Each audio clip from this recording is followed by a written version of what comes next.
Hola, bienvenidos a esta nueva sesión de Te leo la nueva historia de México, la nueva historia mínima de México, ilustrada, publicada por el Colegio de México y el Gobierno de la Ciudad, y que actualiza una historia mínima de México que la precedió unos años antes con brillantes escritores. Esta nueva edición estamos leyendo la primera sección, el primer capítulo titulado México Antiguo. Hemos tenido 3 entregas previas y el día de hoy nos dedicaremos justamente a la era del imperio, entre los años 100 antes de la era común, antes de Cristo, y el año 200 después de la era común. Esto es entre los límites de lo que sería los años finales del imperio en Roma y los inicios de esta nueva etapa posterior a la república que es el imperio romano. Vamos entonces a proceder a la lectura de la era del imperio. Entre el año 100 a.C. y el 200 después de Cristo, etapa que algunos autores separan del preclásico y denominan protoclásico, ocurrieron varios sucesos importantes en el Valle de México. Entonces, tuvo lugar el abandono de Cuicuilco y Teotihuacán sirvió como centro político y religioso indiscutible de la región. Durante los primeros 200 años de nuestra era, se construyeron las pirámides del Sol y de la Luna, así como el templo de Quetzalcóatl. Se trazó la llamada Calzada de los Muertos y se inició la etapa propiamente urbana en la historia de Teotihuacán. Si en algún asentamiento prehispánico podemos hablar con toda propiedad de una ciudad, es en Teotihuacán. Las construcciones y los pavimentos llegaron a ocupar la mayor parte de la superficie sin dejar espacio para huertos o jardines en un área de aproximadamente 20 kilómetros cuadrados. Durante el horizonte clásico, entre los años 200 al 650 después de Cristo, la mayor parte de la población de Teotihuacán ocupó conjuntos habitacionales multifamiliares de mampostería y muy poca gente vivió en chozas de adobe, lo cual nos habla de una prosperidad generalizada en el asentamiento. Los conjuntos habitacionales se elevaban sobre grandes taludes y sus muros carecían de ventanas. 1 o 2 pórticos permitían el acceso. La mayoría de estos conjuntos eran de planta cuadrada, de aproximadamente 60 por 60 metros, aunque había algunos más alargados y otros en forma de I. Los lados de todos ellos eran paralelos, pero no siempre las esquinas coincidían. No se trataba, pues, de una cuadrícula exacta. Cada conjunto equivalía a una manzana o cuadra. Las calles de Teotihuacán eran largos pasillos sombreados que circulaban entre taludes y altos muros. Y desde ellas no era posible observar lo que ocurría en las viviendas. Varios patios en el interior de cada conjunto habitacional daban paso a las habitaciones y permitían iluminarlas. Un patio central y algunas habitaciones mayores facilitaban la congregación de todos los residentes para las actividades religiosas y administrativas de interés común. En promedio es probable que hayan vivido unas 20 familias en cada conjunto. Todos se dedicaban a un mismo oficio y además eran parientes, según se deduce del análisis genético de osamentas. Los varones de cada conjunto tenían entre sí nexos más estrechos que las mujeres, lo cual habla de un patrón de residencia patrilocal. Las mujeres iban a vivir a las vecindades de sus maridos. Se ha observado que varios conjuntos habitacionales tendían a agruparse para formar barrios. Las calles interiores de estos barrios son algo más estrechas que las que los circundan. También existió un nivel de agrupación que reunía a varios barrios en distritos. Cada distrito parece haber contado con un centro ceremonial propio, provisto de un dispositivo de 3 templos que confluían en una plazoleta. Esa plazoleta de distrito debe haber sido también el punto de reunión de los representantes de las familias y los barrios para efectos administrativos. Una parte importante de la población congregada en el área urbana de Teotihuacán, quizás la mitad, eran artesanos, dedicados a oficios como la producción de núcleos y artefactos terminados de obsidiana, la alfarería, el trabajo del hueso y la concha, la elaboración de telas y cordajes, etc. Por otro lado, la abundancia y buena calidad de las tierras agrícolas del Valle de Teotihuacán y la escasa población aldeana en dicho valle son datos que nos mueven a pensar que muchos habitantes de la ciudad realizaban también tareas agrícolas, como agricultores de tiempo parcial o completo. Es frecuente que se imagine a todas las sociedades prehispánicas como tiranías en las que un grupo inmensamente rico sometía a comunidades de productores a un trabajo extenuante con un férreo control político. Y ciertamente, no eran democracias, pero su estructura interna era más compleja de lo que sugiere el prejuicio. En Teotihuacán hay datos arqueológicos suficientes para comprender al menos 4 asuntos básicos relacionados con la estratificación social. 1. La base de la sociedad estaba formada por grupos corporativos, a manera de clanes, que adoptaron las formas de barrios urbanos. 2. Estos clanes tenían una diferenciación interna. Había algunas familias más ricas que otras. Los conjuntos habitacionales donde vivían los jefes solían ser algo más amplios y ricos que otros de su mismo barrio. Los restos de los individuos de más alto rango dentro de cada barrio recibían un tratamiento funerario especial. 3. Los barrios de artesanos, agricultores y otros trabajadores contaban con una infraestructura urbana, calles, accesos al mercado, drenaje, vivienda sólida y duradera, que nos impide definirlos como una masa empobrecida. Dicho en otros términos, la vivienda popular urbana, en general, no era de una calidad sustancialmente distinta de la vivienda de los sectores dirigentes. Efectivamente, hay edificios cuya rica decoración mural y amplias habitaciones los delatan como viviendas de una clase media.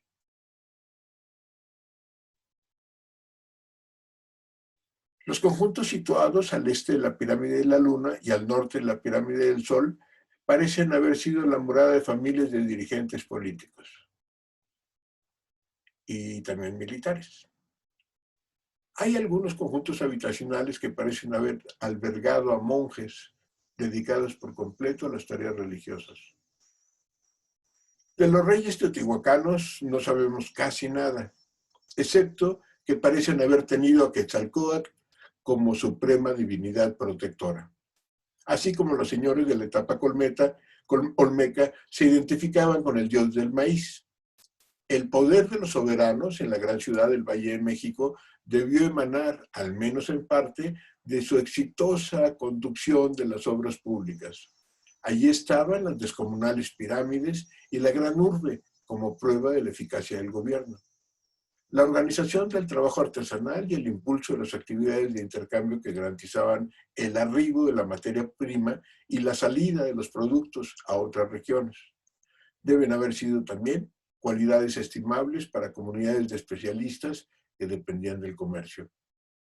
La identificación de todos los barrios, de todos los distritos, de todos los artesanos, los nobles y los campesinos, como bajo la imagen protectora de un dios común, Tlaloc, señor del agua, y de su pareja, Chalchihuitlicue.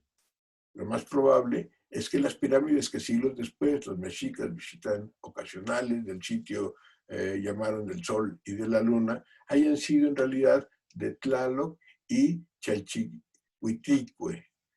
La pirámide del Sol era un gran cerro de agua, simbólico, pues los teotihuacanos le hicieron un foso periférico y un pequeño canal central, de tal suerte que podía simular que el agua nacía en la cueva natural situada en el vértice de la pirámide para fluir luego alrededor de ella. En la plaza de la pirámide de la Luna solo había una gran escultura masiva, casi geométrica, la de Chalchihuitlicue, la diosa de la falda de jade. Más allá de la ciudad y su entorno agrícola inmediato, Teotihuacán influyó de una u otra manera en todas las regiones de Mesoamérica. En primer lugar, El Estado teotihuacano era el gran organizador de la producción en el Valle de México y seguramente también en el Valle de Toluca. Lo más probable, según las evidencias disponibles, es que haya habido dos grandes componentes étnicos en este ámbito: los nahuas, que serían la mayoría de la población urbana de Teotihuacán, y los otomianos. Entre los otomianos había algunos grupos dedicados fundamentalmente a la agricultura intensiva en la cuenca del Lerma, los antepasados de los matlacincas, y otros grupos dedicados sobre todo a la explotación de los bosques, a la caza del venado y al cultivo y aprovechamiento del maguey para obtener pulque, cordajes, fibra textil. Y en menor medida a la agricultura. Estos eran los antepasados de los otomíes y los mazahuas. Entre los recursos estratégicos que Teotihuacán parece haber controlado directamente, se encuentran los yacimientos de obsidiana de Otumba y de Pachuca, así como los depósitos de cal de la zona de Tula-Tepeji. En un segundo nivel de influencia, debemos considerar las cuencas morelenses, donde los teotihuacanos obtenían algodón, seguramente cacao y otros productos agrícolas de clima cálido, y el Valle de Puebla-Tlaxcala, de donde procedía la pasta de arcilla necesaria para elaborar la cerámica de tipo anaranjado delgado, uno de los productos artesanales más finos del México antiguo. Teotihuacán debió tener intercambios fluidos con ambas regiones. Quizá recibía tributo de ambas, pero no podemos asegurar que controlara directamente lo que en ellas se producía. Hay un tercer ámbito de acción del poder de Teotihuacán que involucra asentamientos situados a cientos de kilómetros del Valle de México. La búsqueda y yacimiento de cinabrio llevó a los teotihuacanos hasta Río Verde, San Luis Potosí, y el interés en diversas piedras semipreciosas, como la serpentina y la jadeíta, los condujo a la cuenca del Balsas. No puede afirmarse que los teotihuacanos hayan llegado a apropiarse de las materias primas, sin más. Es mucho más probable que hayan impuesto a los lugareños una relación comercial asimétrica. La presencia de los teotihuacanos en el Golfo de México obedecía también a la búsqueda de algunas materias primas, probablemente las plumas de aves tropicales, el cacao y los yacimientos de cinabrio y caolín de la zona de los Tuxtlas, cerca de la laguna de Catemaco. Los teotihuacanos fundaron una colonia en Matacapán. De esa manera, aseguraron no solo su acceso a ciertas materias primas, sino la supervisión de un importante puerto de intercambio en el que confluían rutas comerciales procedentes del norte de Veracruz, de la península de Yucatán, de las costas de Guatemala, vía el istmo de Tehuantepec y de las Mixtecas, por la ruta de Teotitlán-Tuxtepec.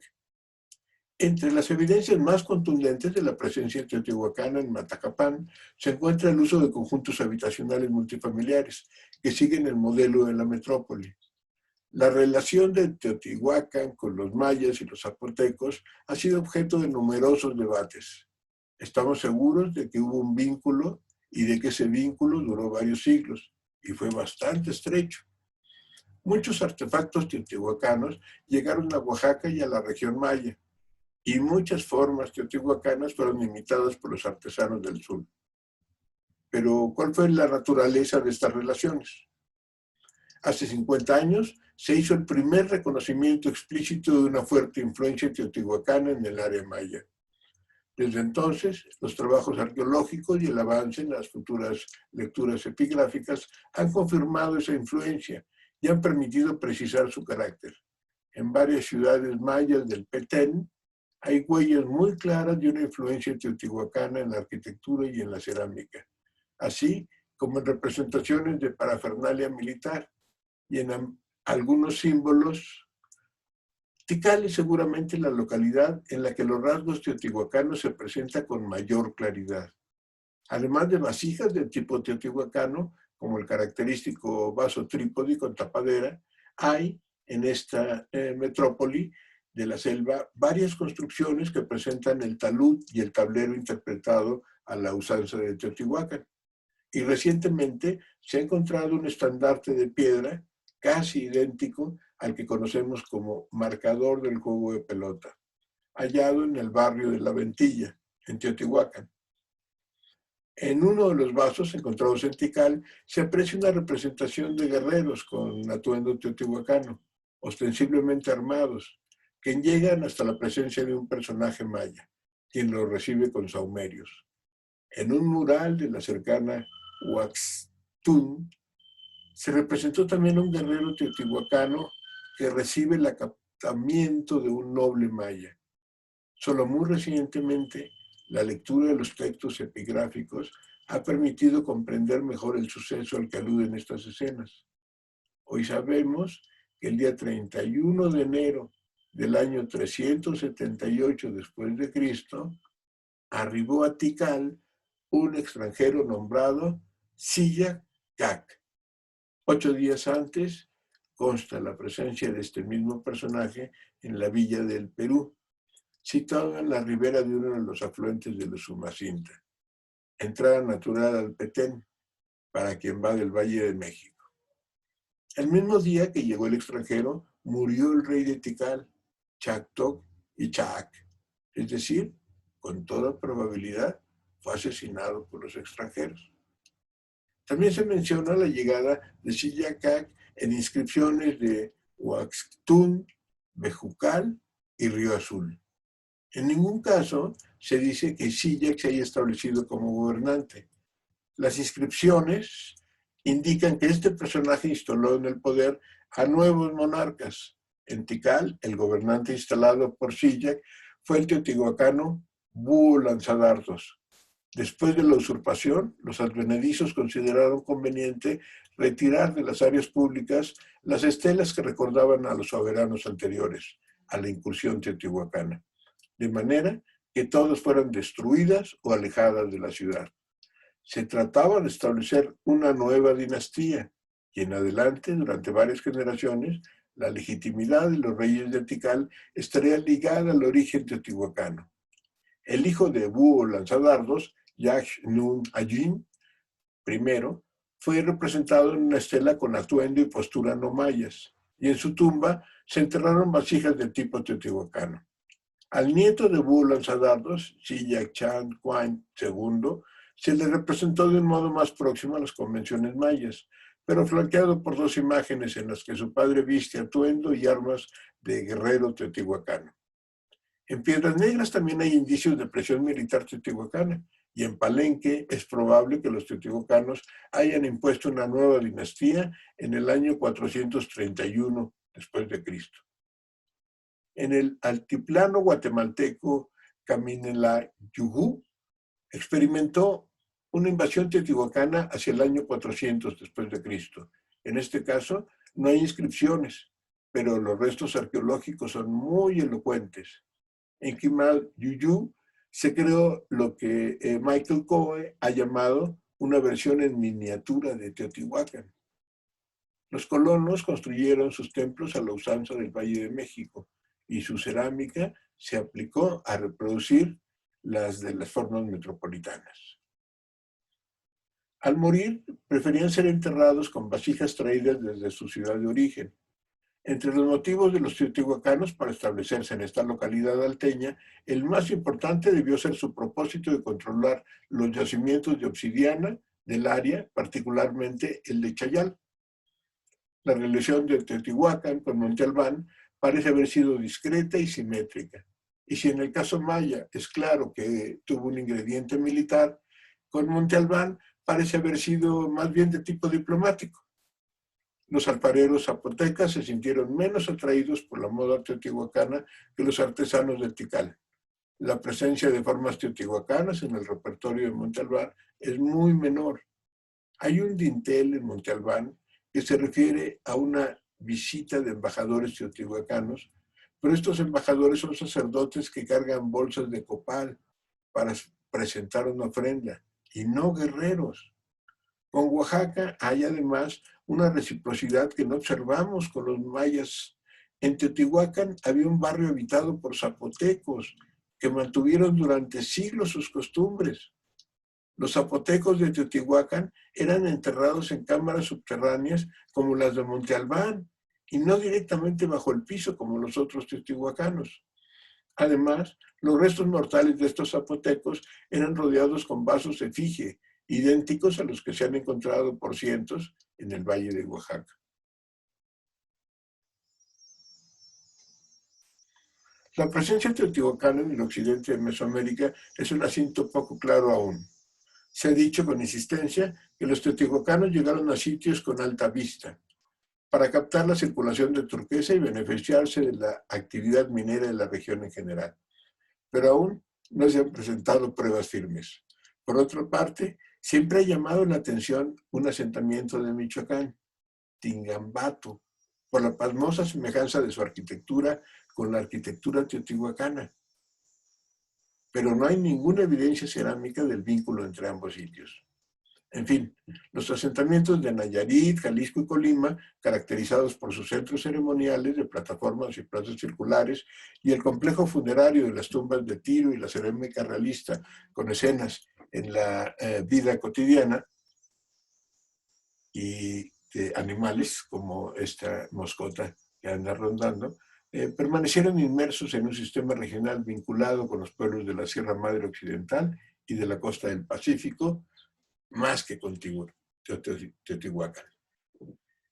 Damos con esto término entonces a esta cuarta entrega y pasamos a agradecerles y esperarlos en la próxima sesión. Nos vemos prontito porque parece que me urge ir a hacer un reporte de este pequeño dron que está rondando y siendo parte seguramente de esta presentación. Muchas gracias, hasta la próxima.